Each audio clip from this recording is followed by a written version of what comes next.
Welcome, everyone, to What the Force, and welcome to our part 2 of interviews and reactions for our celebration coverage. We also had 2 bonus episodes, one for Claudia Gray's, so you're a fan fiction writer who wants to go pro, and also the Writers Roundtable, which will be coming out later on this week. I also want to point out the general release for Fangirls Episode 2, which will be out this Thursday.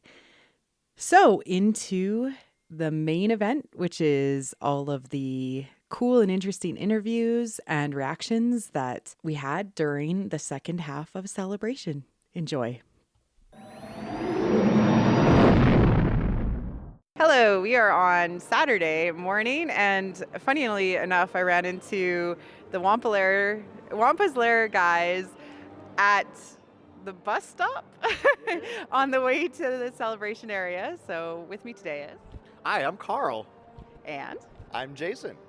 And we had a good chat about podcasting and Star Wars and the trailer, but I thought I would get your trailer reactions if you're okay with sharing with them.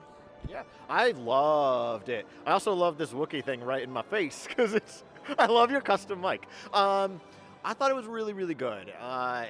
The thing that kept standing out to me that makes me the happiest is that it's our crew together for the first time, and like it's their adventure. And I think the biggest hang up for a lot of fans has been, how do we set up the legend characters correctly, do justice to them, appease all the fanboys, how do we do all this stuff correctly? And I felt like that slowed both 7 and 8 in a way, and finally like 9 is like, we're just kind of free of that. Like their legacy is forever, but it's Poe, Finn, and Rey's story now, so I'm so excited about that, and just seeing them together on an adventure, perfect. Awesome.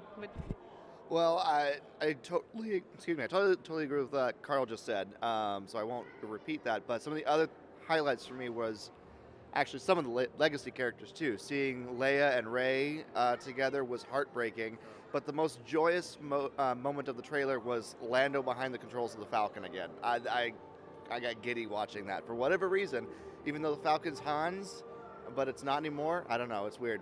But I about flipped out when I heard Palpatine's laugh at the end. Palpatine's kind of my favorite villain in Star Wars anyways, so I'm really curious to see how they do this. I don't think he's going to be corporeal in any sense because he is dead, but I'm really curious to see how they handle this. So Definitely the Death Star there, at least a fragment of it, is on the planet, so maybe he's haunting it or something. Palpatine stands rise! That's what we got going on here. Yeah. So what's been your favorite part of the convention so far? Man, it's always tough to answer that, but the fan reaction. Like, I loved just being around hundreds of Star Wars fans watching that trailer yesterday, and the cheers. It's electric, right? It's like a religious experience. Everybody's just so alive, and now obviously the rest of this weekend is what'd you think? It's listening to other people's stories. I think is always the best part of Celebration. So I absolutely love that part of it. I did really like the 9 panel as well, because Stephen Colbert is just hilarious, and I love that they got him to do it. And I loved his opening monologue, if you will, where he talked about how Star Wars is escapism that inspires us. And I feel like he hit the perfect understanding of why Star Wars matters to all of us so much. It's more than escapism, right? Like most people think like, oh, you just want to escape reality. No, we escape into something that inspires us, which is just so beautiful. And the way they unpacked that in the panel was just incredible. But yeah, so that panel obviously was great, and then the fan reaction is everything. That's awesome. Yeah, panel was obviously fantastic. I cosplayed yesterday for the first time in a long time, so that was pretty fun. Dryden Voss was making his rounds. But honestly, it's just being around all the Star Wars fans just is always just a fun thing. You can't beat running into friends from years past and making new friends standing in line. You have all these memories at the big panels, but the ones that stay with you years and years later are the friends you meet along the way. So it's cheesy and corny answer, but that's the one that always manages to stick with me. So The real Star Wars Celebration was the friends we made along the way. Exactly. That's the wonderful thing about this, is that it brings together people from all over the world to experience this together. Thank you, guys. Hello, Saturday morning, and I've just met up with Ella and Nicky, and Nicky is a huge Kylo Ren fan. Nicky is how old, Ella? She's 2. Oh, wow. And I got this really cool message when I posted this picture of Kylo Ren's scuba outfit. It's a toy that's being sold like at the dollar stores in Canada. It looks like it's from The Force Awakens, but they had like extra armor. Like, I don't know, maybe it was from concept art or somebody that it all came out. It's a Disney toy, so it's an official toy, and he's got a scuba like apparatus. And Ella asked me to bring it up down to Celebration for Nicky because she absolutely loves Kylo. Do you want to talk a little bit about your, how she kind of came into being in love with Kylo?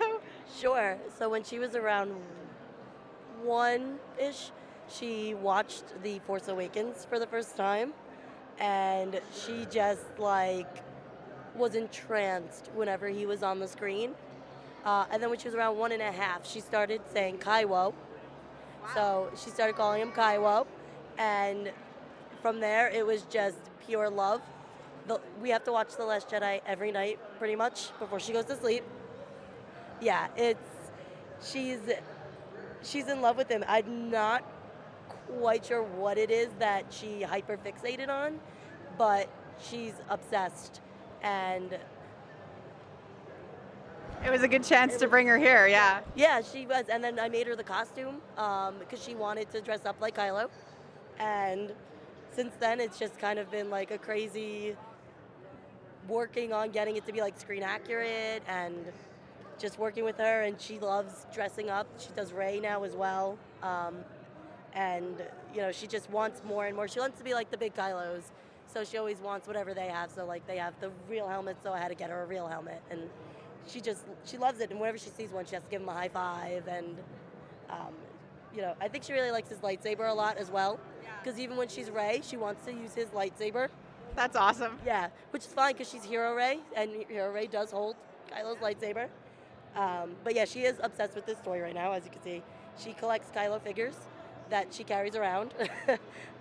She's got a really large one, too. Yeah, she does. She has one that's a little over 2 feet. We normally have to bring him everywhere. She did have a little bit of a tantrum that he had to stay at home since we do not live here. We live in New York.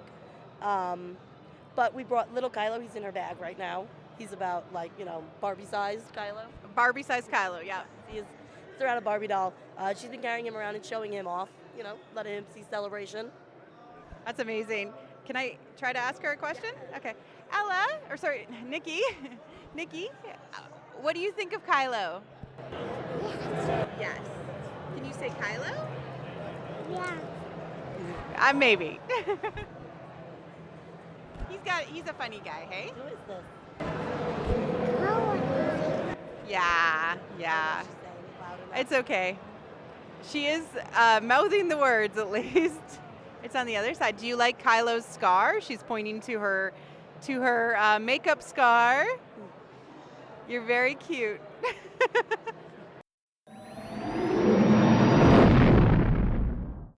Hello, it's Saturday, and we're just waiting in line for the Rebels Remembered panel. And I managed to find randomly Erin, who is created an amazing Thalasiren cosplay. Actually, she molded the udders too, and I got to see all the pictures as it was being created. So happy to track her down. And Erin, hi. Hi, it's so nice to meet you. It's so nice to meet you. And you're going to be, so you've been working on this Thala concept for a little while. Do you want to tell me a little bit about it? Sure.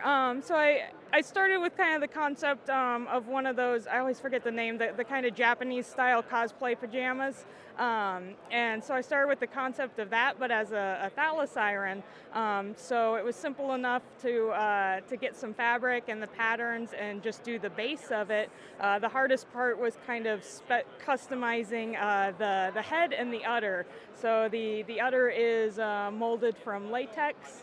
And then the head actually has a baseball hat with a slinky attached so that the nose kind of moves around and jostles a bit as I move my head, which is one of my favorite parts. I feel like we need to get you with like a Rey cosplay from Acto and like you turn and get the video of that. That would be amazing. Oh, that would be amazing. I would love to find that. So what have been some of the reactions to your cosplay out there on the floor? Mostly, I just get kind of the big smile and then giggles from afar. But I have had a lot of people approach me, and when they do approach me or compliment it, I've got pins to hand out. I kind of went swag happy this time, so I've got little Got Milk pins that have blue bantha milk and green thalasiren milk doing a little cheers, and they say "Got Milk" on them. And I found out this morning that you were going to be wearing the cosplay, so I specifically wore my Thala Love shirt to show my appreciation of the thalasiren, and I absolutely love this. What about the thalasiren that interested you? I really don't know. I think just as a concept, it was so wonderfully alien and yet very earthy and organic. It feels like something we could find, down on a farm and, coming from the Midwest and Iowa in particular, having, Luke kind of show those farming type roots and just, going straight from the udder was, I don't know, it was just fun to me. Like, it made me smile.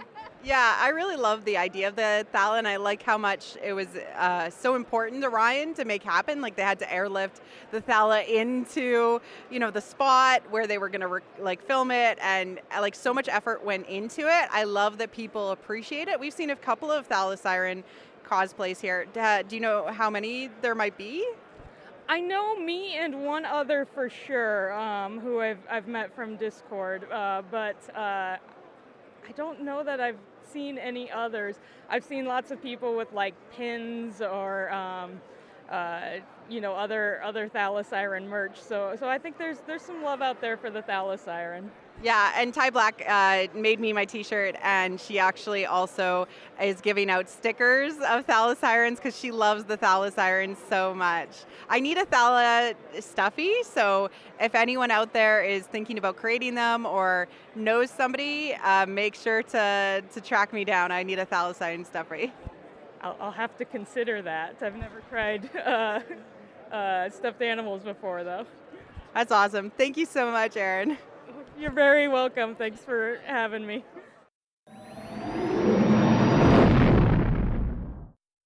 Hello, it is Saturday again, and we are with Nick Martorelli.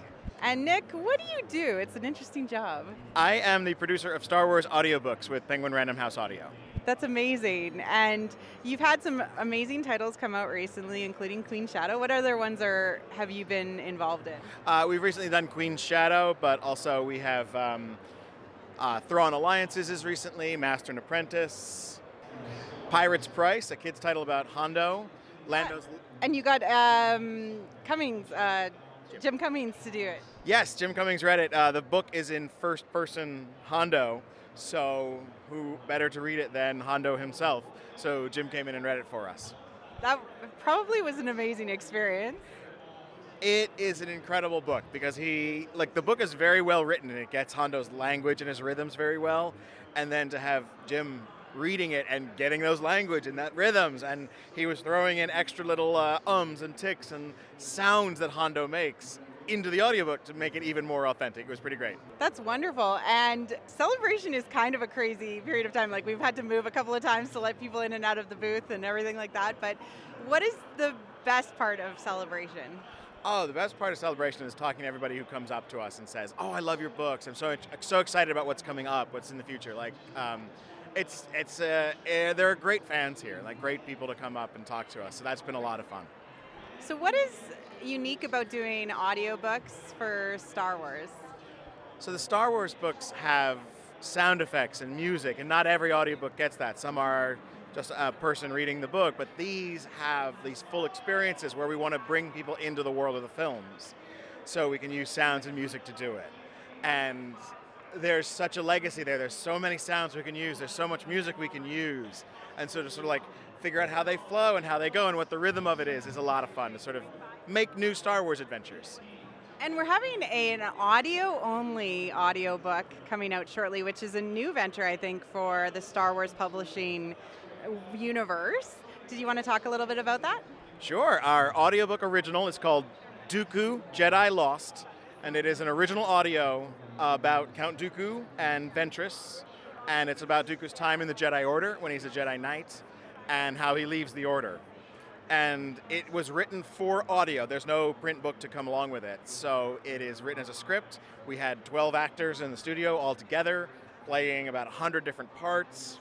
And we're cutting it all together, we're editing it in, and it's going to be about 7 hours long. It's a full adventure. It's a whole new brand new Star Wars adventure. I'm really excited about this. I'm very passionate about audio dramas in general, and this is like a really great way to, I would say, take Star Wars into the audio drama realm. I am a big fan of the NPR radio plays that they did back in the 80s. They adapted the original trilogy into these long, sprawling audio plays, and I love those. I listen to them. That's part of my fandom. So having the chance to do something like that, but with Dooku and Ventress, was just a dream come true.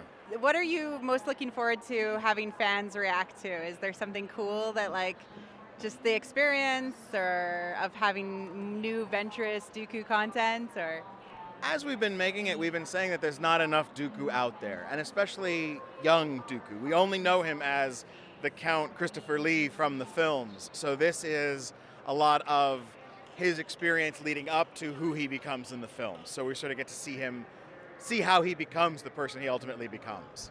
Can you confirm or deny if Jocasta Nu is in the book? I can neither confirm nor deny if she is in the audiobook. There are some Jocasta Count Dooku shippers out there that are very interested in finding out. I don't blame them. I think she was just in the Darth Vader comics. Was that her? Yes, yeah. The word is that they had a relationship once upon a time. I know that we spend time in the Jedi archives in Dooku.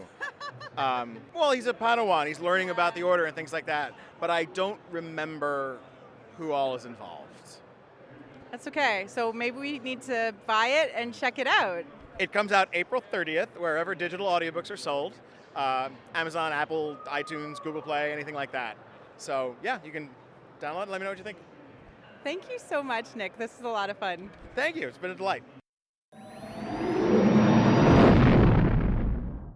And it's Saturday again, and with me today is Tom from Delray. Hi, everybody.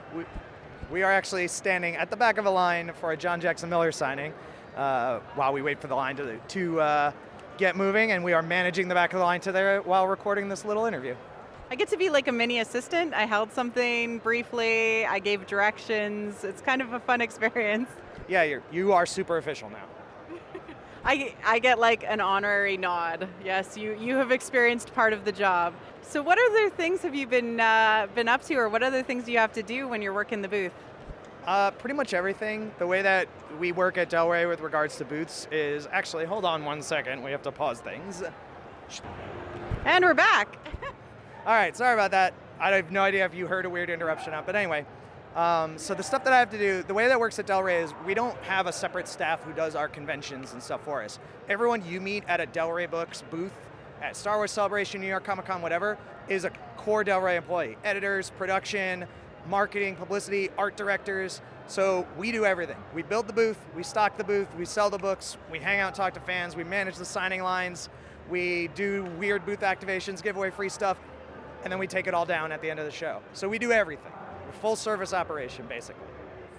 It's pretty crazy. Like he's literally standing here and holding a giant sign that says, the line ends here, Penguin Random House, and looking for people who are lost, trying to find the signing. And somebody found it and is now waiting in line. Keep going. No, it's okay. This is live and impromptu. This is happening. So we have a ton of properties that have come out from Delray, within the Star Wars universe. Most recently, we've had Master and Apprentice that just came out this week, actually, and is coming out next week officially to everybody else. The response has been huge. Do you want to talk a little bit about that? Yeah. So we were able to put the book on sale early at the show. It comes out on Tuesday the 16th, so it's about 4 or 5 days early for everyone only at the show, and it's been incredible. We did another convention edition like we've been doing throughout the years, and also have regular copies of the book, and they move like crazy. People are really excited. It's really wonderful to see people come up and say, hey, not just I'm here for Master and Apprentice, but to actually say I'm here for the new Claudia Gray book, because they now so identify with Claudia as a Star Wars author that they almost use her name before even Star Wars, which means something. There are only a few authors in Star Wars publishing history whose names probably are almost as synonymous as just the Star Wars thing. So it's wonderful to see from Claudia, and for all our books. I mean, I use the word palettes plural to talk about the amount of books that we have brought and then reordered throughout the show, and it's overwhelming the number of people who have come to buy books, but it's really awesome, and so it's really great to see. That's amazing. I know that you described reading Master and Apprentice to me earlier. Do you want to share that story? Oh, yes. So in the office, the Star Wars editorial team, we all sort of sit right next to each other, but we sit in an office of other publishing people, and so we sit around people who don't work on this. And when Master and Apprentice came in and we were reading it in the office, we basically were like yelling across cubicles at each other and swearing because we were so excited by what we were reading and surprised by certain things that, we knew the outline of the book, we obviously knew the story that we had asked Claudia to tell, but she came up with such amazing exchanges between characters, such amazing scenes and moments that we had never even dreamed of, even in the sort of outline and creative brainstorm process, that we were just taken aback by it. And so we were, let's say, not very quiet in the office, and we were just kind of yelling and screaming at each other with excitement, and I'm sure all the other editors were like, what is wrong with those people? But that's pretty much how it goes in the Star Wars corner all the time, so they're probably used to it by now. This is going to be a pretty big year, I think, for Star Wars publishing. We're also getting not just the Galaxy's Edge books, but we're also going to be getting the journey to, now we know, the Rise of Skywalker. I know you probably can't share anything about that, but are you excited? Yes, very. I mean, always doing it. The next Star Wars book is always the most exciting Star Wars book that we're working on, and getting to do more books after that trailer. If someone's like, you can design a napkin based on Episode 9, why wouldn't you? So to get to be involved in creating stories related to it or leading up to it is just, it's going to be awesome. And no, I can't tell you anything about it other than there is a Journey to 9 program. And it looks cool. I can't wait until we actually get to know more, but I'm patiently waiting, and I know that everybody else is. If you have an opportunity to stop by the Del Rey booth, wave at Tom. He is the very nice smiley man that's at the Del Rey booth. And now, sometimes occasionally holding the line ends here sign. Thank you, Tom. Yeah, thanks very much, everyone. May the Force be with you.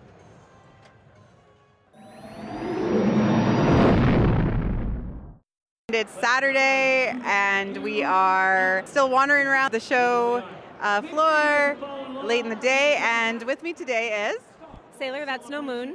And Tuxedo Ren. That's amazing. And these are our crossover cosplays that you guys have created, and you look wonderful. What inspired you to do this? Well, he cosplays Kylo Ren, and I'm a big Sailor Moon fan, so we thought, why not mash up the two and be extra adorable? That's awesome. That's basically exactly what happened. It got thrown together pretty quickly, too, kind of last minute. I know that a ton of people have been taking your pictures. What are the,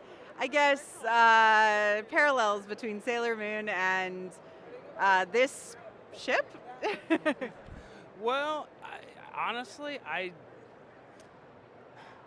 it just kind of seemed to fit. Everything, the puzzle pieces went together well. So Both take place in the stars and galaxies far, far away, and both have great visual effects and interaction between the characters. So I like them both. They're both great. Thank you both for this, and I hope to see more of you around. we'll be here all weekend. Great. Thank you. world more peaceful since the revolution. Look outside. I see nothing but death and chaos.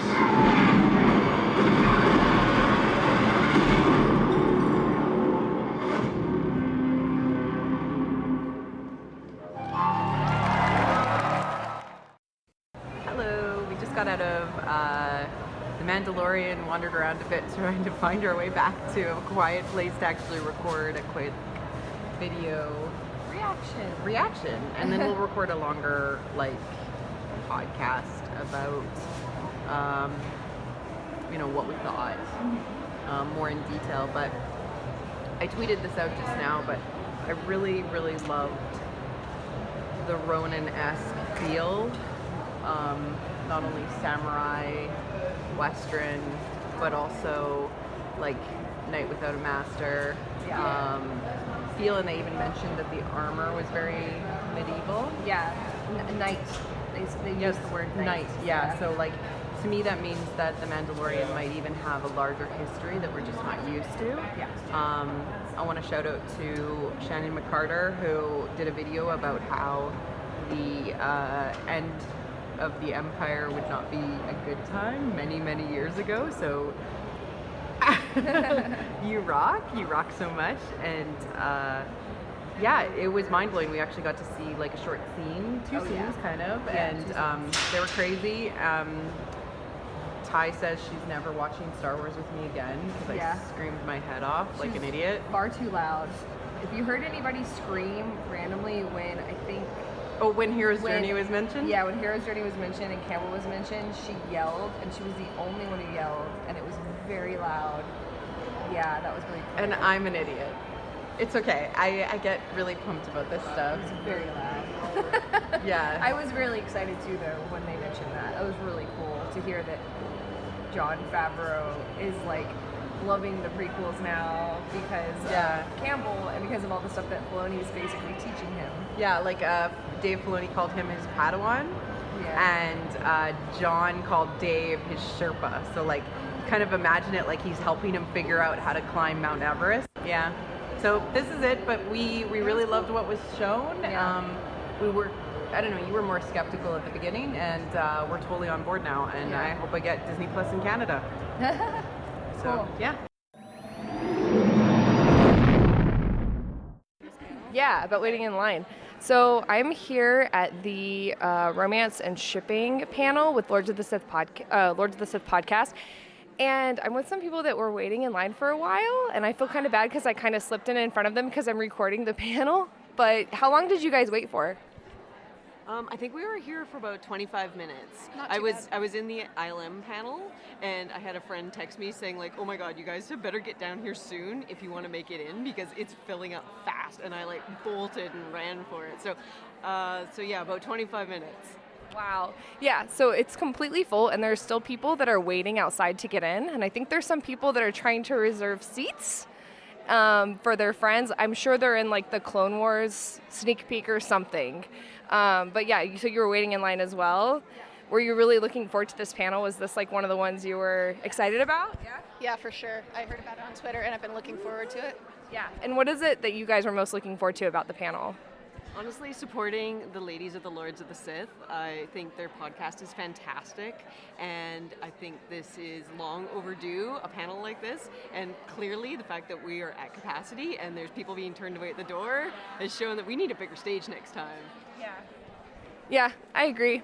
This is a pretty cool thing. Did you have anything else you wanted to say? Yeah, it's pretty cool. I'm really excited about it, and I'm excited to see what people have to say. And I just finished up the Publishers Roundtable with the writers, and with me is Jennifer Heddle, executive editor at Lucasfilm. And you just told me this wonderful statement, and I totally agree with you. But did you want to just repeat it for everybody? I'll try to recreate what I just said if I can remember. So you were talking about being able to experience celebration. Yeah, I mean we were just talking about how I mean, my job is great, but it is still a job at the end of the day, and it can be very stressful and busy.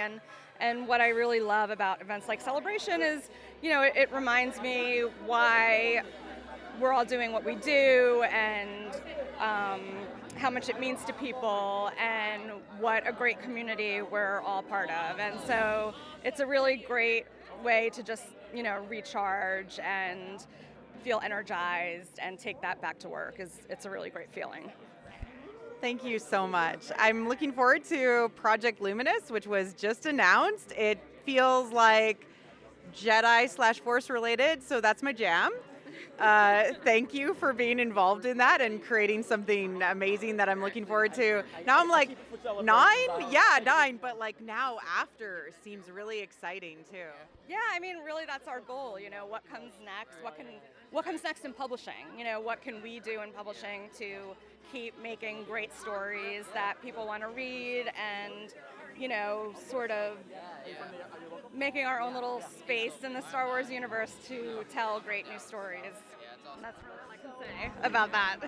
That's so cool. I'm looking forward to it. And for a tease, it didn't tell us anything, but it told us enough to be like, oh, there's something out there. That's amazing. Yeah, I mean, that's the idea. We kind of wish we could have said more here, but there will be more coming soon about it. And it's going to be epic in scope, and we just really hope you guys love it. I'm freaking out. I love the Force. I love hearing stories about the people that, struggle with the battle of it, and it sounds like it's like perfect for me. So, thank you. You're welcome. We're really excited to bring it to you. We are on the last day of Celebration, and I'm with Leland Chee. Hello. You're also known as the Holocron Keeper. Yes, I am. And I've got a holocron in my hand. I know you can't see it, but I've got a holocron in my hand that I keep with me for occasions like this.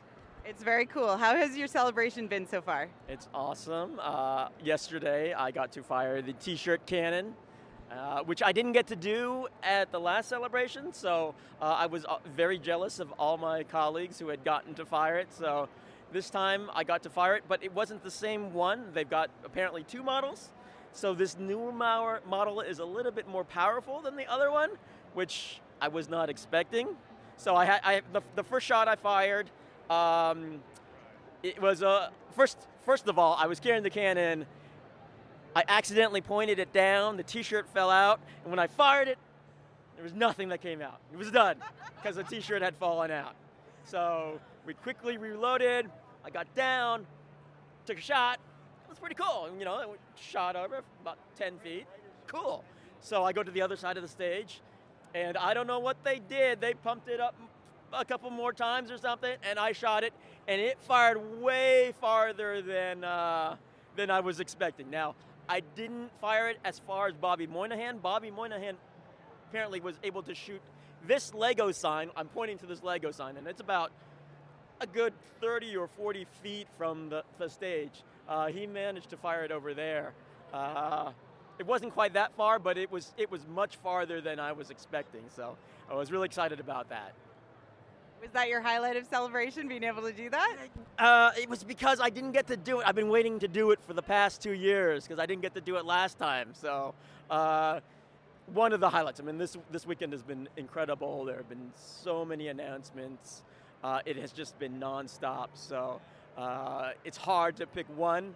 So I'm going to say as a sort of personal favorite, that one is the one that is the personal favorite because I've been waiting for it for 2 years. Your Celebration bucket list. Yes, it was. Definitely.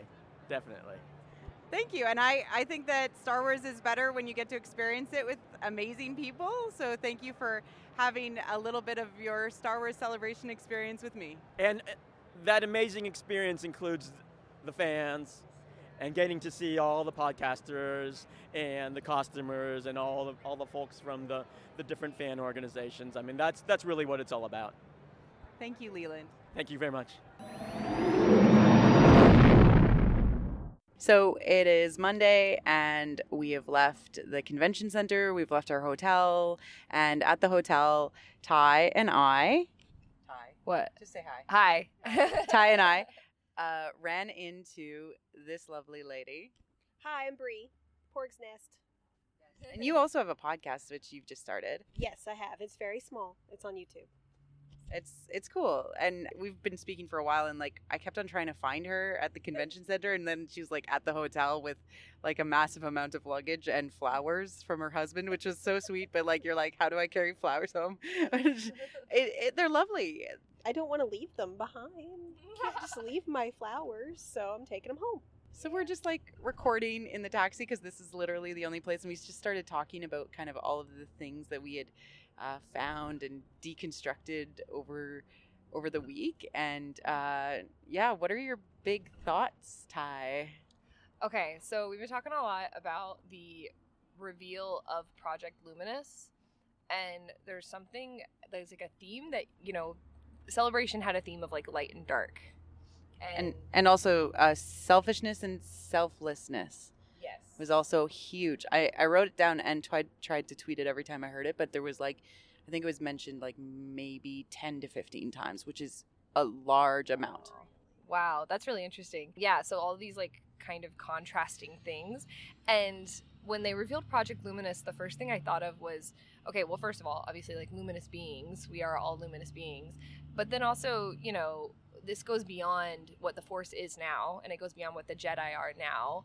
And that must mean that the Force is going to change conceptually, not fundamentally, but conceptually within 9.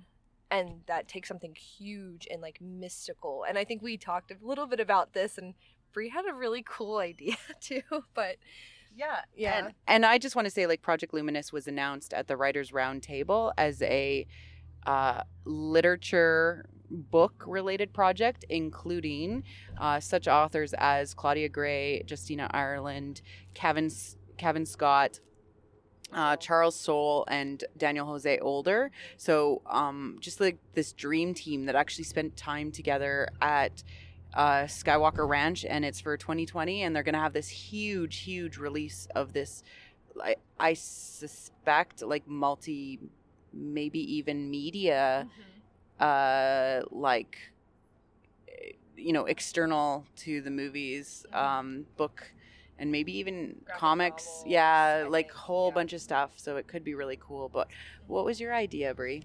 What was my idea? About Remind me. Yeah, so this kind of goes with the idea, like conceptually, like Force could change. Like we could get a glimpse of the afterlife. What we could actually see what is it like when you're a Force ghost? Yeah. What has Anakin and Yoda and now Luke been doing? Do they party in the Force Ghost afterlife? Do they just float around? Like, what is that? So I thought that it would be really cool if in 9, and this is pure speculation, pure just me thinking with my wishes and hopes and dreams, that perhaps it's not just, you know, the Jedi or what we think would be, you know, we have Force Ghost. But what if something happened and Ben gets a moment with Han, kind of like Harry Potter? Yeah. You know, Harry got a moment with Dumbledore. Maybe we get a moment with Han if Ben sacrifices himself, and then maybe Anakin, you know, is there. I don't know. So, yeah, you described it as like Ben sacrifices himself, shows up in the afterlife, and then Han shows up and says, "Hey, kid." Yeah. God, I want that so bad. I want that so bad. So bad, because then, you know, you have that forgiveness verbally. Yeah. Versus, you know, the hand touch against the face was his forgiveness. And we, you know, if you read the book, it was forgiveness in the moment. But it would be more meaningful, I think, to Ben if he had the chance to speak with his father one more time. And if there is a chance that Ben does sacrifice himself, which I think that's pretty high, that he goes into it willingly, selflessly, and then I guess that's what makes you a Force ghost, right? If you give yourself selflessly, willingly. We don't really know. Right? Well, so in Yoda's Lost Tales, you find out that to become a Force ghost, you have to understand kind of your place in the universe. Right. And you have to embrace your shadow, and you have to be chosen by the Force to pass on your knowledge to the next generation. Okay. So I think we're getting there with that boy. So But he would come back. Yeah. My idea, my head canon, if you will, is that Anakin wanted to do one thing, and that was save the ones he loved from death. Padme's already gone, but if there's a chance that Ben could somehow not be sacrificed in that moment, then maybe there's some way Anakin can let him have life. Or not just Anakin himself, maybe all of them that are there. Yeah. Kind of a Dark Crystal moment, if you will. Yeah. When when the I forget her name, Kira, the Gelfling died. She sacrificed herself to restore the crystal, and because they restored balance between the blanking on names, the opposing sides, Urskex and the oh my god, I'm losing my mind. I think don't the recall. Urskex were the combined one, but the Skeksis and or something. Okay, it's the good ones and the bad ones are apart. Yes. They come together and they form one, and then they give her life back. Yes. As a reward, and tell them to go forth and spread the knowledge of, this is the way things should be. Yes. And I'm like, can they not do that with Ben, with Anakin and all the other Force ghosts, and help him come back? Well, if Ben sacrifices himself with doing something with Rey, right? Then they have combined their power. They've combined the power of the light and the dark, and both of them being balanced together. Then that would be very much like Dark Crystal. Yeah. Like that is it. Because then it would be the combination of them coming together. Like that restores some kind of imbalance. It corrects the imbalance, and then there could be enough to give Ben back his life. Yeah. I love that idea. Well, and you even talked about the connections between the Dark Crystal and Star Wars in a video that you did. Yeah, and that's basically what I always assumed was like the connections and like the similarities were all coming down to the balance ideas, the ideas of what is balance, and because like the two sides were basically trying to like symbolize that you can't just go off and like put your head in the ground and just study, and you also couldn't like strive for power because that's what the Skeksis were doing.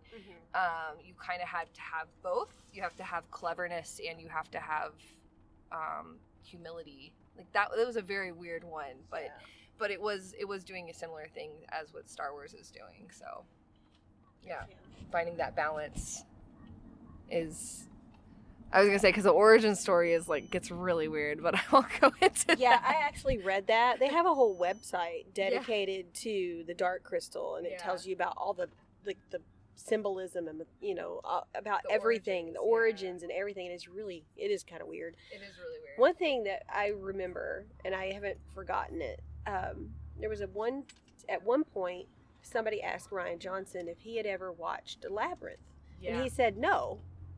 But I watched the Dark Crystal a lot. And the only thing I can think of is the dream fasting scene between the two Gelflings when they touch hands and they see their each of their lives and they know everything about each other all of a sudden. And I'm just like, Ryan. Another thing about that, so like with the Luminous stuff, right? Project Luminous. It is very Dark Crystal. Yeah. Because like we're talking about the light inside of you, and like they definitely use light in the what are you trying to get? More batteries. They use light in the Dark Crystal to symbolize like life. Yeah. So light and life are like very much the same, and that's in the comics and in the books as well.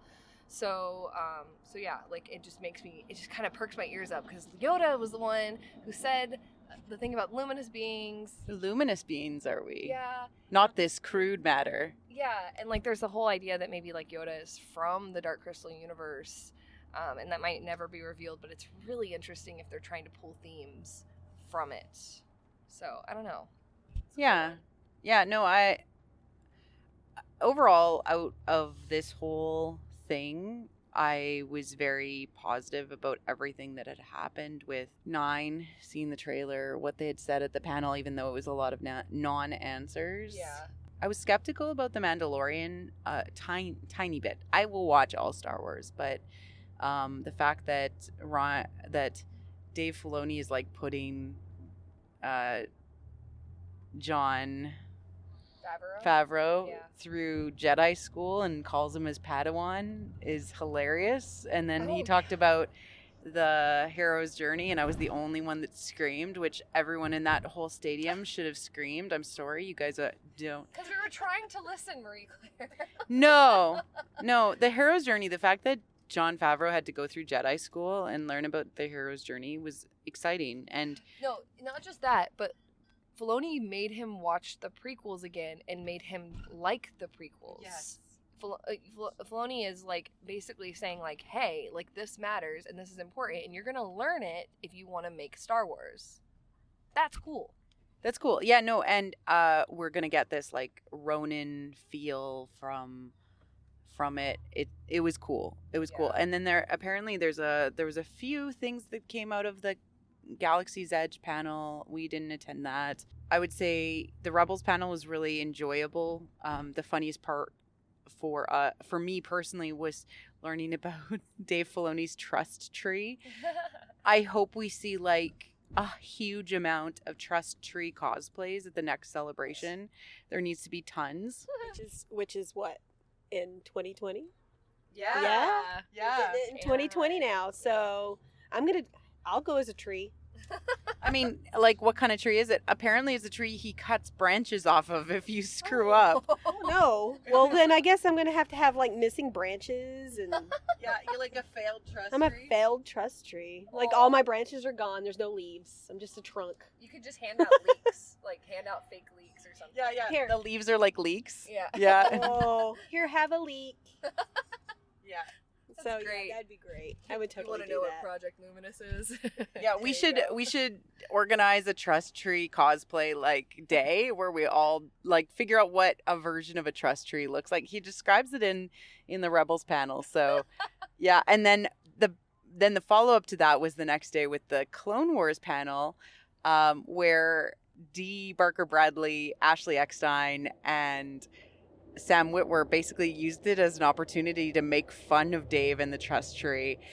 And Ashley literally read a text message chain with D. Barker Bradley where they thought they were testing each other about the trust tree on the stage. It was hilarious, and D. Barker Bradley read it as Rex, which was amazing too, just to hear it. Yeah, and seeing Clone Wars come back, it looks amazing. It looks like we're getting Bad Batch. We're getting Ahsoka's kind of Tales of Coruscant, Underworld, and then the Siege of Mandalore. We're only getting 12 episodes, so that's cool. Yeah. What was really cool that you saw? In the Rebels? Or any of them. Oh, any of the panels? Oh, Lord. There's so much.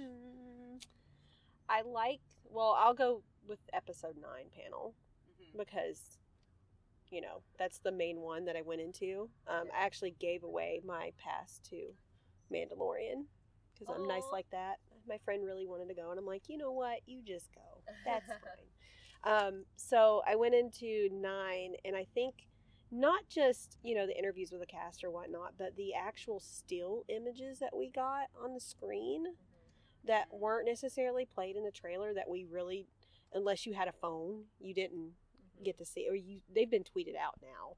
But the images we got of Rose and Rey, and Finn and Poe, and having, I don't know if that was is that like a still image of them in character or out of character? Don't know. So I like that.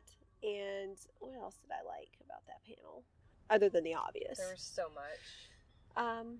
There was so much in that panel. With Stephen Colbert. I didn't expect that. That was one thing I didn't expect. And then we had had what's his name? Ian McDermott at the end appearing. He had such a good time with that. I actually got an autograph with him. And I said, how much fun did you have? He said, about 10 seconds of it. I said, but you loved every minute of it, didn't you? And he's like, yeah, I did. I was like, it was awesome. So excited about that. I never in a million years thought that I would be excited to have Palpatine in my 9. Yeah. But I'm all for it right now. Can I say that I saw somebody guess this like almost so accurately. Like I now am believing that it might actually happen in the movie now, and I believed it then too. I thought it was a really, really good theory. They said it was on Star Wars Cantina on the Reddit group and the Reddit sub, sorry, and they were saying they posted this big long, hey, this is my headcanon for what's going to happen in 9, and basically to make it short, Rey and Ben find the world between worlds and they're still enemies, and Anakin is faced with an image that looks like him, but it's actually Anakin, and it shows everything that happened to Anakin. You mean Ben? Ben. Ben is faced with an image that looks... Yeah. What was I saying? You said Anakin. Well, because I'm thinking about Anakin.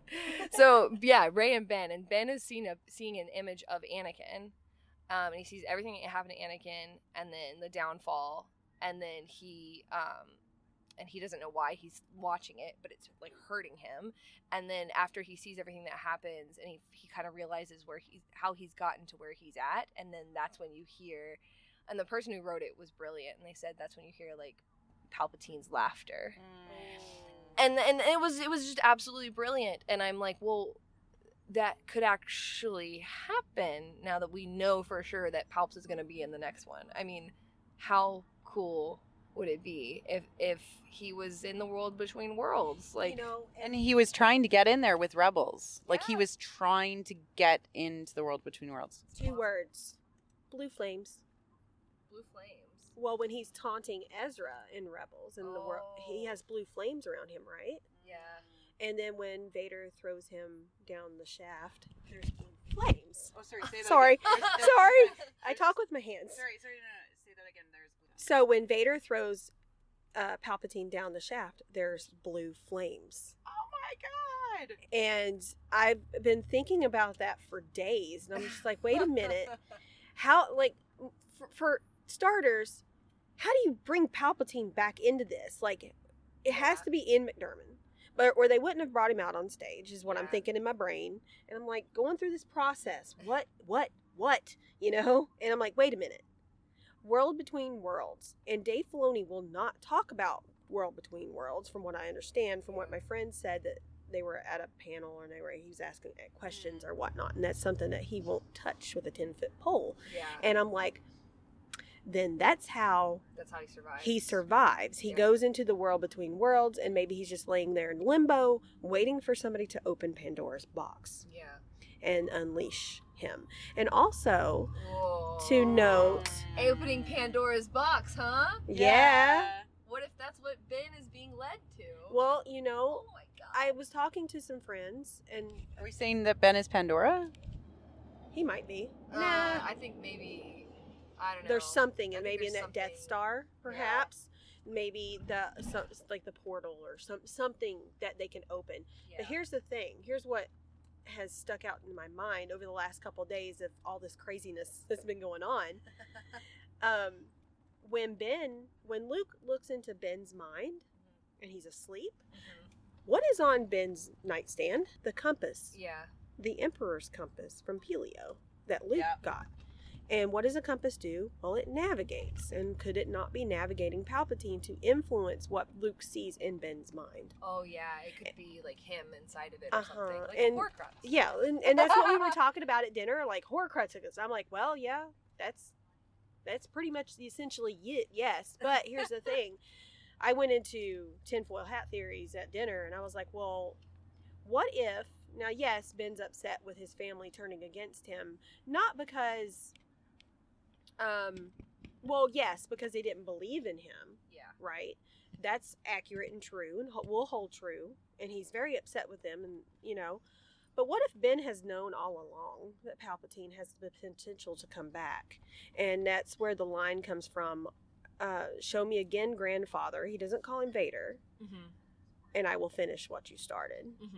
And perhaps maybe Ben knew there was this potential for this great evil out there to be unleashed, and that he thought the right thing to do was go down this path this way in order to draw it out. I've heard this theory before. Like, I've heard this theory that, like, yeah, Ben's doing. I think that that's a better idea if he does that in 9. Like, maybe he will do that, and maybe that's a part of, like, him riding the speeder towards Rey, or maybe there's 1,000 things that could be, and I love all of the ideas.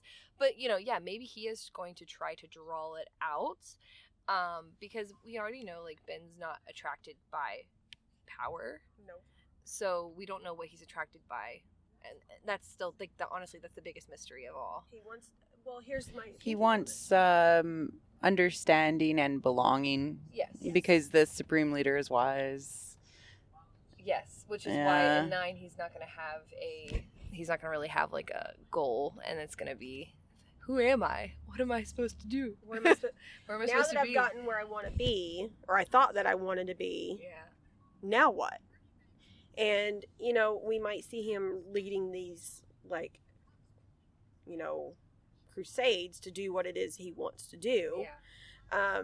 But it not actually do what he thinks it's going to do. Yeah, and wrong. Exactly. And I also think back to the line in Last Shot where Han picks him up and he looks at him and he says, this toddler has ancient eyes, just like he was waiting around for millennia to be born just at this moment. And I'm just like, okay.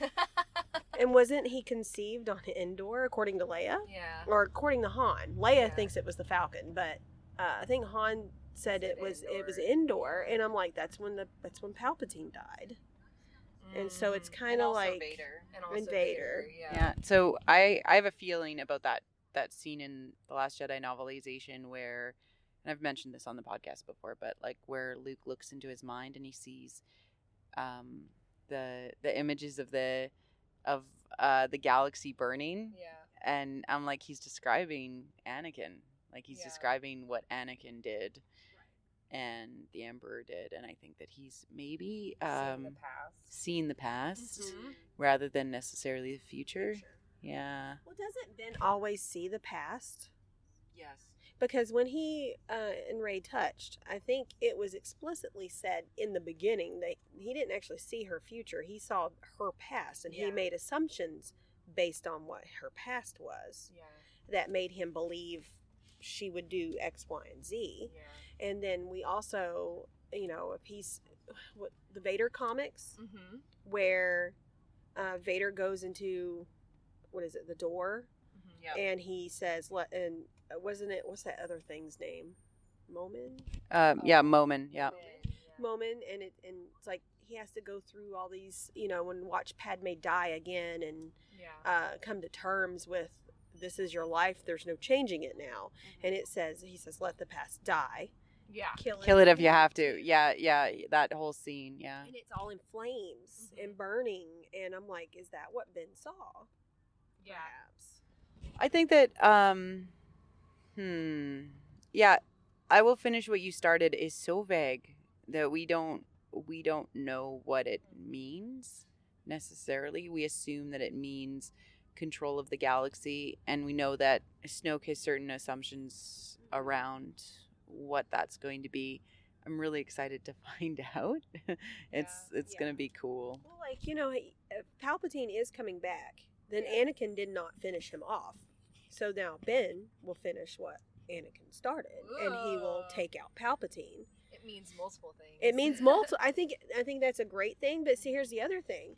Kathleen Kennedy said Palpatine Endgame has always been the blueprint. They didn't know how they were going to get there, but they knew that was going to be a thing at the end. And I'm sitting here thinking, well, if they all knew that was going to be the thing at the end of the sequel trilogy, and they knew that in the beginning before they started doing this whole process, then obviously JJ put that line in there to mean exactly what we probably think it does mean. Ben's going to take out Palpatine. because there is a plan, because they knew this from the beginning. Now we can reevaluate things that are in The Force Awakens, in The Last Jedi, and understand what it means potentially for the rise of Skywalker. Yeah. No, and I agree with you. I think there's a potential that there is something more there. I think that also he's probably fairly conflicted too about, because the problem with the dark side is that it ends up being a maze of things that you can't necessarily escape from. Right? You're forced to do these things, or you feel like you need to do these things because of a reason. Because you have no other choice, you think. Yeah, you have no other choice, you think. And Ken and I, when we spoke about it, I still love this, and I call back to it. Ken Liu, he called it a maze of pain. Yeah. Because you can't find your way out of it, right? And very much Vader was lost on his way out of in that Vader run 2017. He was lost until he saw the light and the hope that was within it. And I think I think what he saw was Luke, right? I Essentially, agree. Yeah. He saw Luke, and Luke was his light that brought him back. And I think that it's kind of sad that Anakin sacrificed. Well, I mean, it's not sad that he sacrificed himself for his son. I mean, that's just selfless. But it's sad that he didn't get to live and be with his son. And he just lived in a life of torment for so many years. It's just awful. It's tragic, And I was thinking, if we can, have a redeemed Ben and have some kind of closure. I don't see a young man like Ben Skywalker Solo, however you want to call him. Ben Chewbacca Organa Skywalker Solo. Yes. Sorry. I forgot. Please use his given name. I will do that next time.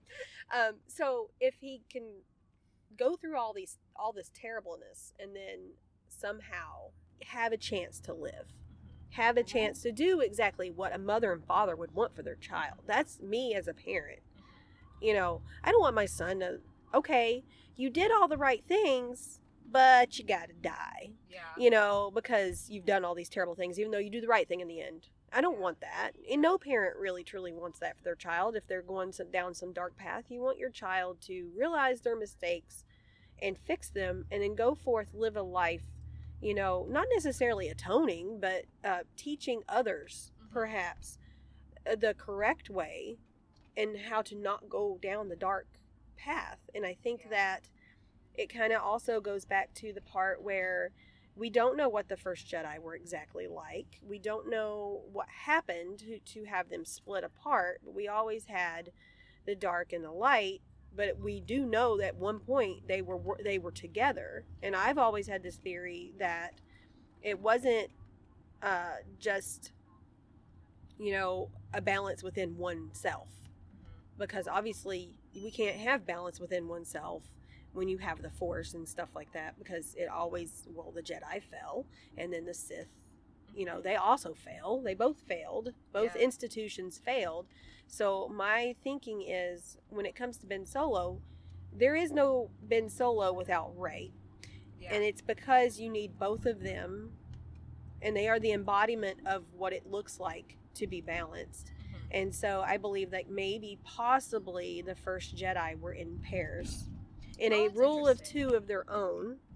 But it wasn't master and apprentice like both the Jedi and the Sith have, but it was like pairs, like people that, were at least in some ways spiritually married. Yes. And I mean, I feel like there's a reason. I've been thinking about this for a while too. There's got to be a reason that, okay, the Sith had the rule of two, but also the Jedi had the rule of two. They had the master. This would make the most sense in being able to show something without telling, because if we were to get just a glimpse of what it's supposed to be, like pairings, then all you have to do is show some sort of representation of the past on like a mural or an actual flashback, and then show Rey and Ben finally figuring it out. that and they're each supposed to be in pairs. all showing and not telling. I love that idea. Well, and it ties back to what you and I have been talking about Mortis, where I said that Mortis would have been fine if the father died. Yeah. Because they would have been paired, but because the father was there trying to control things, it pushed the daughter towards the light and it pushed the son towards the dark, and they were a pair on their own. Right. And it would have been fine if there was a mother, though, too. Yes, but if there was the four of But them. the fact that there were 3 of them made it imbalanced. Yeah. No, I love it. I love it so much. Yeah, I totally agree with that. It's so simple, too. Yeah. And now that it's all laid out in front of us, you know, it's kind of easy. And as time goes on, and the more things that we're given in the next 8 months, it's going to be easier, especially for us. I mean, that, you know, because we've read so much myth and we've read so much stuff within the fandom that people give us about psychology and literature and, you know, just even cinematography and visual storytelling and all these things about the Force. Costuming. Yeah, all these elements. It's easier to start to piece together. And you might not find out beat for beat, word for word of the story, but you can kind of put you can navigate your way through and see where it's probably going to end up. Yeah. And I don't feel like, to me, that you're going to have a happy ending when you have Rey the hero and dead Ben Solo. Yeah. And that's just, I don't believe that that's what is meant for a happy ending. I mean, in The Force Awakens, Leia says, there's still light in him, I know it. You think I want to forget him? I want him back. So, in the Phantom Menace, the boy was taken from his mother. Nine should, yeah, nine. The missing mothers of Star Wars. Yes. Yeah. The mother or the son should be returned to his mother. Yeah. Now that doesn't mean he's going to go and live in her basement and hang out. I mean, you know, options, but I mean, he's like, I'm home. I'm 30. Yeah. Can I stay with you? That's not what I mean. He should return to his mother, you know, spiritually with his mom. I'm home. I love you. You love me. Let's, you know, forgiveness. And then, you know, I think like in the Dark Crystal, you have the light and the dark pair who go out into the universe to teach others about what it really truly means to be balanced. Project Luminous. Whoa. We brought it full circle. Would it be cool if that was like their tales, like almost like a mythological way of them telling stories of this pair, like after 9? Oh my God, I would die. I would love it.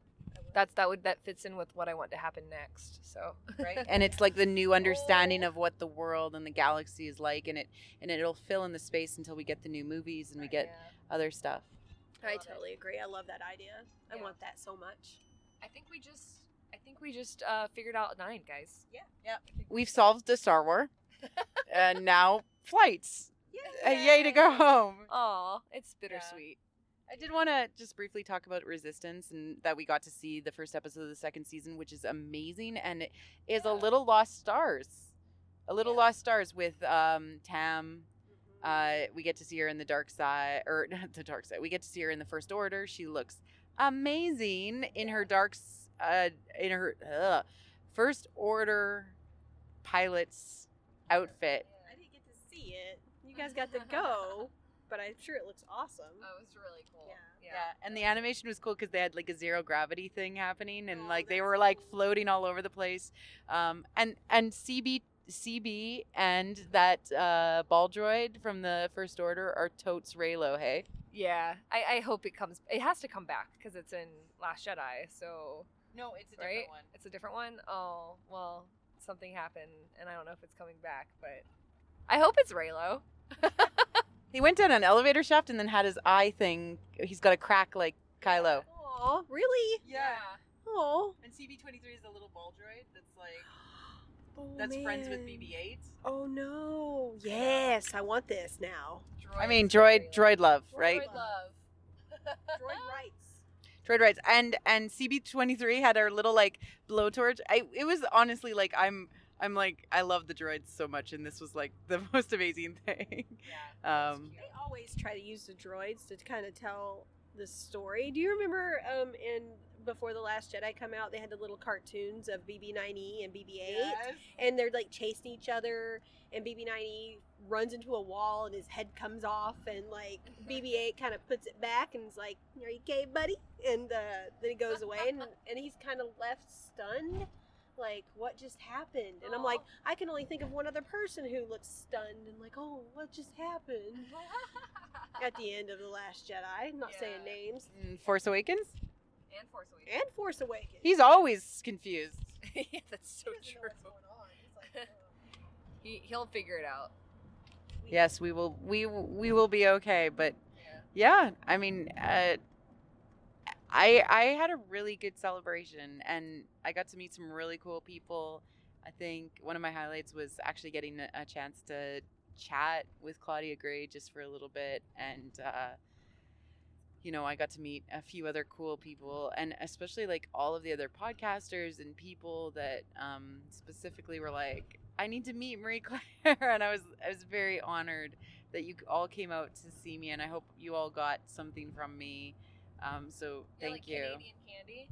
Yeah, I was handing out Canadian candy.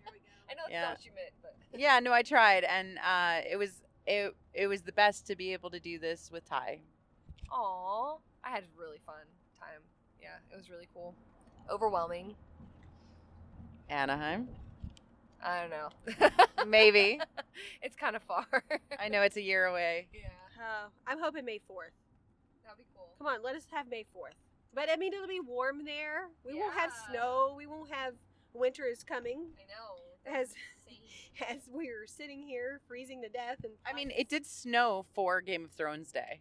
I mean, so crazy. Yeah, that's awesome that actually happened. I didn't watch it yet, so I'm waiting. Yeah. We're all waiting for our respective husbands. Yeah, pretty much. Yep, pretty much. Yep. But I had a pretty good celebration. I met a lot of people that I talked to online. Some of it I knew, some I didn't. You know what's the best part? Talking to random people in line. Yeah. I'm like that anyway. I can talk to anybody, and I just look at you and I'll just start talking. So, and then finally, last minute, getting to see you guys. Yeah. Like literally last second. Yep. Last second. Pretty cool. It was like a super nice way to cap out celebration and then kind of like finish out my celebration coverage. I got some kind of cool interviews, which I'm sure you've already heard because this will be at the very end of it. But this is a good way to like, have those things, I don't know, tied up in a bow and really just process all of our thoughts and feelings and wishes and hopes. Yeah. I mean, even if like headcanons and tinfoil hat theories don't happen, they're fun. The fun part about it is sitting around with like-minded people and just letting it go. Yeah. And just everybody throwing their ideas in, and it births more new ideas. Yeah, like the whole idea that you just told me about was so cool, and it's gonna be. I'm really excited to think about it, and that's how I personally love to do is collaborate on ideas and share them, and it's more like a salon or like the it's like a congress of ideas. Yeah, it's Star Wars Celebration is probably the most fun I've had talking Star Wars with people, because it's just everybody. No matter where you go, you're there, and you can talk to people that are there, ready and willing to talk Star Wars with you. Yeah. Instead of like my husband, who's like, I don't know what you're talking about, but okay, and nods. Yep. Same with my husband. It was cool. Conversations were awesome. Yeah, I think that one thing that you and I wished for a little bit more was maybe more space to have those conversations with people. Yes. And I don't know how they would make that happen. I but have an idea. Yeah. Social activities, like that encourage people to actually like talk. Other than dating? Yeah. Other than speed dating. Other than speed dating. That would be great. That'd be kind of neat. We should think of an idea and like maybe we could host we could apply for a panel, but instead of having it as a panel, we could try to see if we could set up the room as like a conversation space. That would be really cool. Coffee chats. Coffee chats, and like have like a series of topics on cards, and just like have people just go at it. Ooh, I like that. That's a kind of cool idea. Like you sign up for it or whatever, you come in and you're like, okay, here's our coffee chat. We're going to talk about XYZ. Yeah, and like maybe lay out characters on cards and say go. Characters, themes, ideas. Yeah. We could call it the Holocron Salon after Joanna's group on Facebook.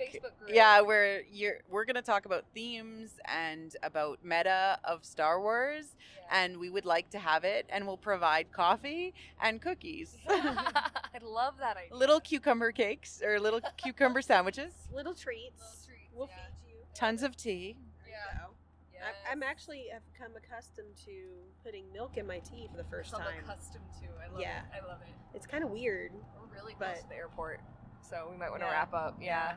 No, Well, thank you, Bree, for coming on an impromptu What the Force, and I will definitely make sure that people will see you in the liner notes. But where can people find you?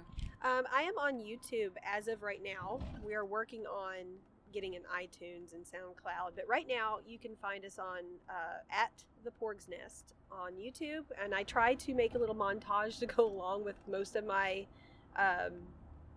podcasts, but sometimes I don't, but sometimes I do. And if I do, I try to be funny, but we'll see. I'm also on Twitter at the Porg's Nest and on Tumblr at the Porg's Nest. It's super easy to find me. Same name everywhere. Porg's Nest, all the way. So, yeah. And where can people find you, Ty? At black_TYM, and on YouTube at Wit and Folly. And here. And Fall For It podcast, Fall For It Drama Pod. At Fall For It _drama. It's my podcast about Asian dramas. Amazing. Yay. Thank you, ladies, for sharing this end of celebration. Woo! Thank you, everyone, for listening to What the Force. I'm Marie-Claire Gould, your host. Our music is orchestral music composed by Christy Carew. We have a Patreon at patreon.com/whattheforce. We would like to thank all our patrons, especially those who love What the Force, In Wild Space, Night Huntress, and Susan. We are available wherever podcasts are found and YouTube. You can connect with us at Twitter at WT4 Show or on Facebook at What the Force. Feel free to reach out to us and start a conversation. Cheers.